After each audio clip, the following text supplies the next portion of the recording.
বাংলাদেশের প্রকৃতি মানেই অপরূপ সৌন্দর্য।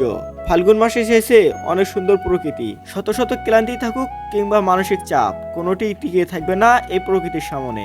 মুক্ত বাতাস, আকাশের নীলবর্ণ, সবুজে মোড়ানো সোনালি ক্ষেত, গাছের ডালে ফুটে থাকা লাল ফুল, সেই সাথে পাখির কিচিরমিচির মিষ্টি ডাক, যা মনকে এমনিতেই রাঙিয়ে তোলে। হে কবি, তুমি নীরব কেন? ফাগুন যে এসেছে ধরায়।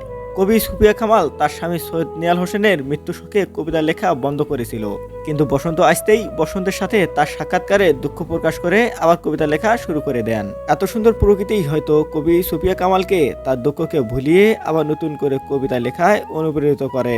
আসলেই এমন সুন্দর প্রকৃতির মাঝে একা থাকা, প্রকৃতির সাথে সময় কাটানো এবং তার খেলা দেখলে সৈয়দ নিয়াল হোসেনের মতন স্বজনকে ভুলিয়ে থেকে কবিতা লেখা কোনো ব্যাপারই নয়। এটি আমাদের গাইবান্ধা জেলার কুপতলা ইউনিয়নের চান্দেরঘাট নামের এক জায়গায় অবস্থিত। কত সুন্দর এই প্রকৃতি! আপনারা চাইলে এই জায়গাটি এসে এই সৌন্দর্যটা উপভোগ করতে পারেন।